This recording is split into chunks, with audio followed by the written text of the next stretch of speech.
Welcome to the longest chapter in the Book of Mormon, and a tricky one to understand. Why so much detail about olive trees?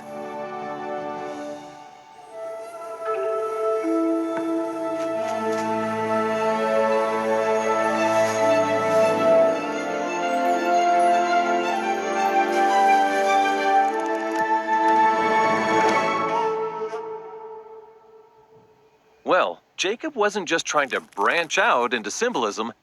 He's actually quoting the ancient prophet Zenos, who masterfully teaches the history and story of the house of Israel with olive trees. Using parables and allegories, ancient Hebrew prophets like Zenos and Isaiah could vividly convey multiple layers of truth with everyday examples that people were very familiar with. Therefore, we creatively and visually see how the Lord deals with his people, the house of Israel. And we can also liken this imagery to our lives today. So, in verse 3, like an actual fruit tree, the house of Israel repeatedly became less fruitful and more wild over time. The people needed the shaping and nourishing influence of the Lord to become productive again. It appears that verse 4 was first fulfilled when Moses brought the children of Israel out of Egypt after 400 years of apostasy and slavery.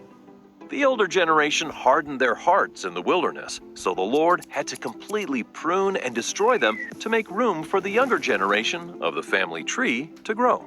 The Lord had to prune the house of Israel on many occasions throughout the Old Testament. He also repeatedly dug around the roots to humble the people. When they were willing, he nourished them by giving them directions and teachings through his prophets.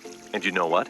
The Lord does similar things with us collectively and individually today. Now, just like lopping off a big branch seems very painful, there are times when things we love get cut off, like the death of a loved one, a broken relationship, a lost job, or anything else you lose after having worked so hard to develop it as part of your life. But with proper perspective, we can now refocus our efforts, exercise faith, and bear new fruit. And the Lord of the vineyard knows what he's doing. And the same applies to digging. When the soil's loosened, air, water, and nutrients can get down to the roots to be absorbed. Now, while loosening destroys the surface roots, it forces the tree to send roots deeper into the ground.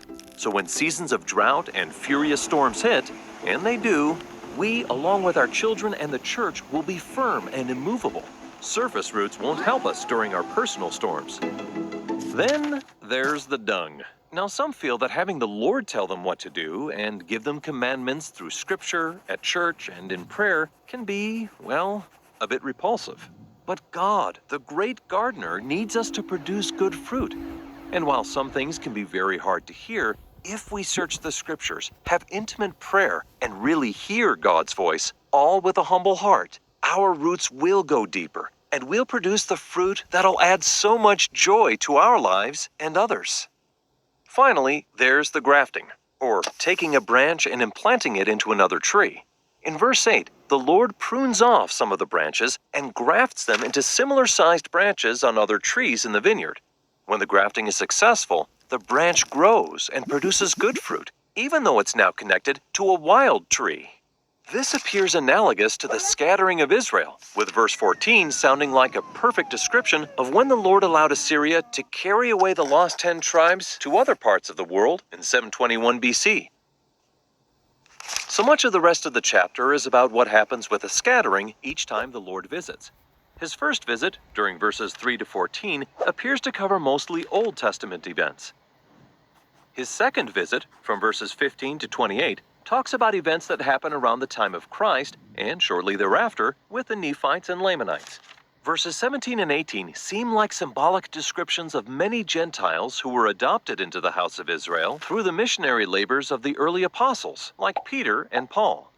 Then, in verse 21, the servant notices the Lord had planted one particular tree in a poor spot of ground. The Lord teaches his servant many lessons over the next 4 verses about how to produce good fruit.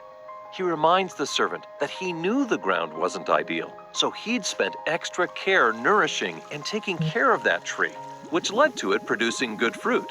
Next, he showed the servant another fruitful tree he'd planted in even worse soil. One of the messages here reflects Jesus' teaching, "By their fruits, and not their roots, ye shall know them." So, a family or an individual can be placed or born in a terrible situation and still become fruitful as long as they respond appropriately to the Lord's nourishing efforts.